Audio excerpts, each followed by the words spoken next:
This episode is supported by CuriosityStream. There's been a lot of talk lately about putting humans on Mars, and even colonizing the Red Planet. Is this even possible? And what would that settlement actually look like?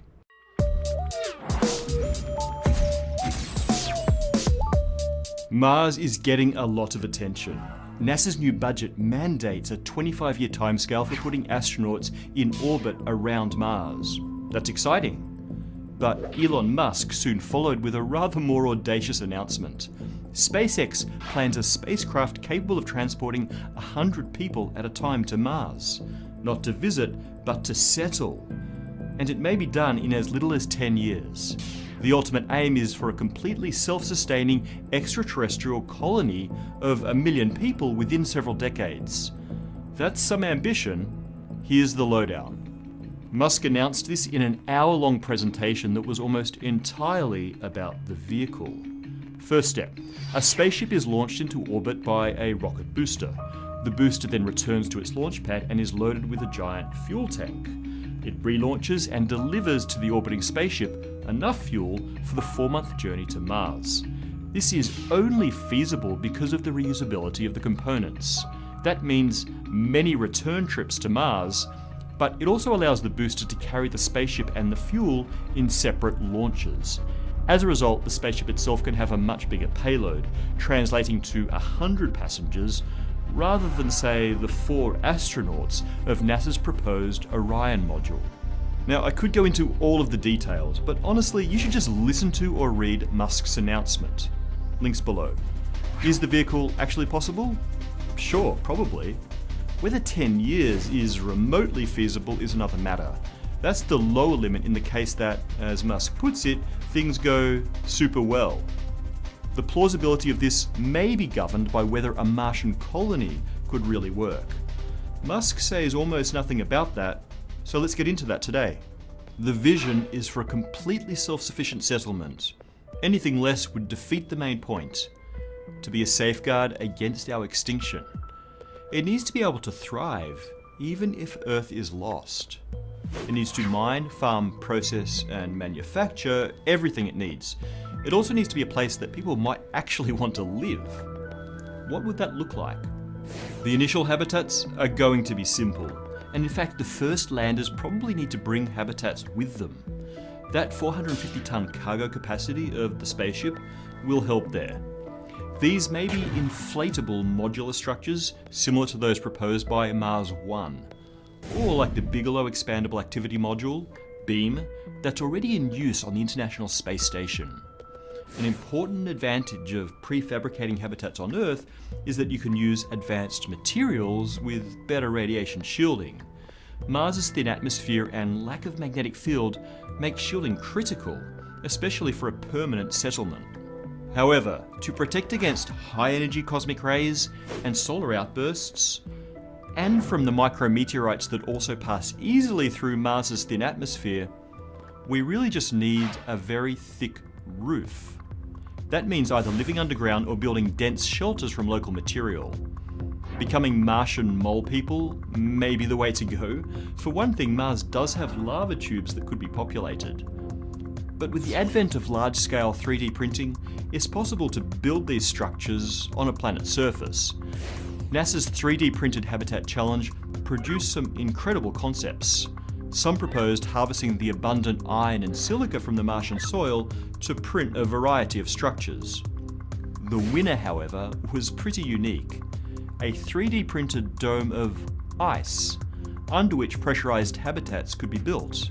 That's right, we may end up living in Martian igloos. The water we'd need for that is abundant as ice frozen within the Martian surface.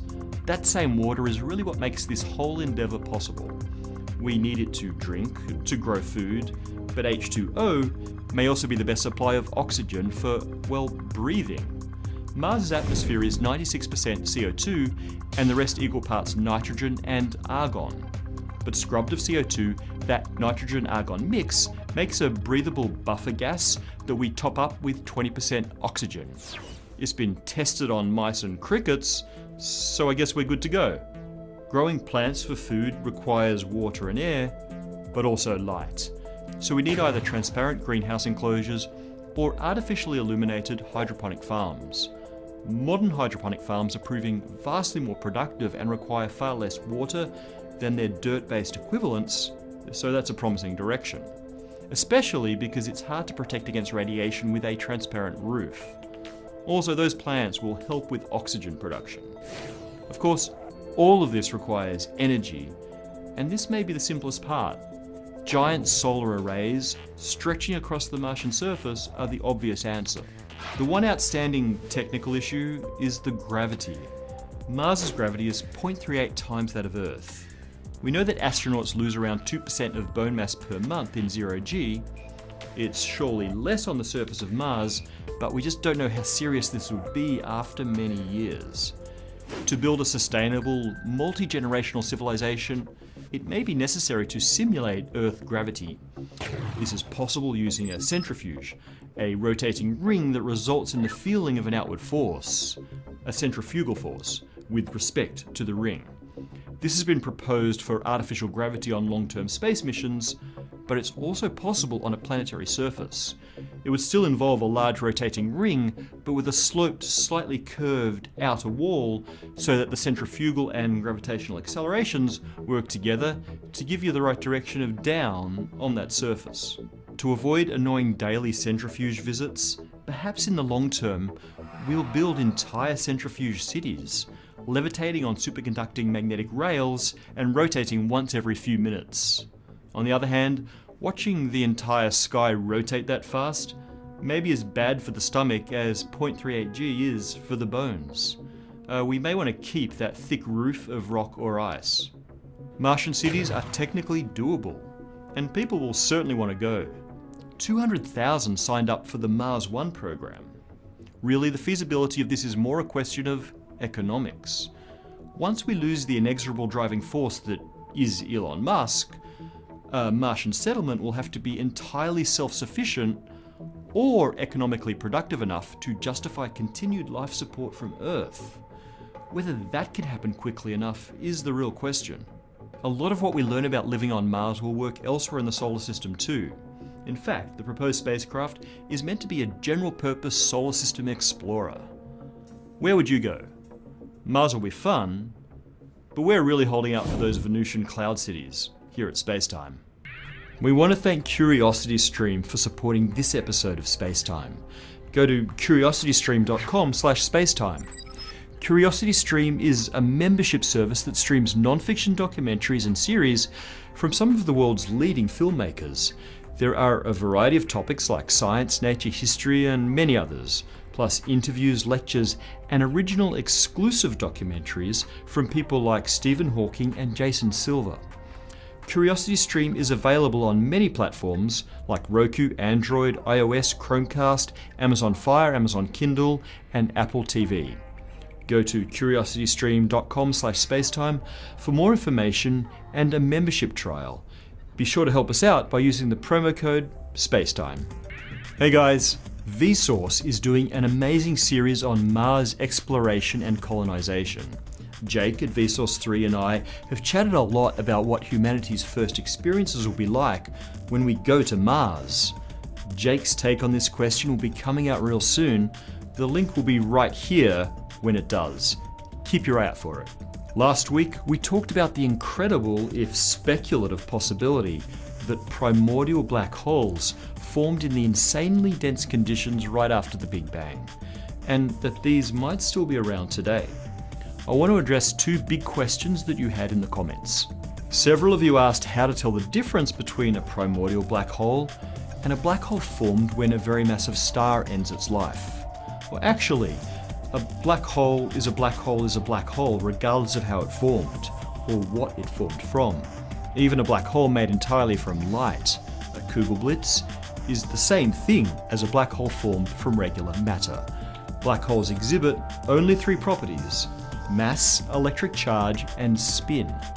You can learn something about the formation of a black hole from those properties. Mass is one way to identify a primordial black hole from a stellar black hole. A star's core needs to be more massive than around 3 times the mass of the Sun in order to collapse into a black hole. Otherwise it becomes a neutron star. However, primordial black holes don't form from stars and so aren't subject to this restriction. They could in principle be any mass.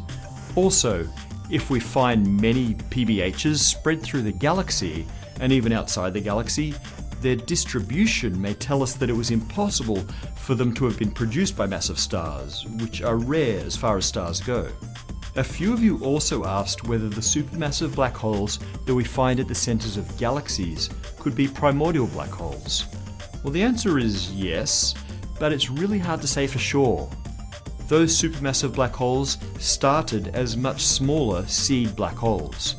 Those seeds may have been from the very first generation of supernovae near the beginning of the universe. However, they may also have been from PBHs from an even earlier time. Some scientists like that idea because we see some pretty gigantic supermassive black holes in the early universe, and it's quite tricky to explain how they got that big if they grew from only stellar mass black holes. Very large primordial black holes may help explain this, but there's no evidence for this idea.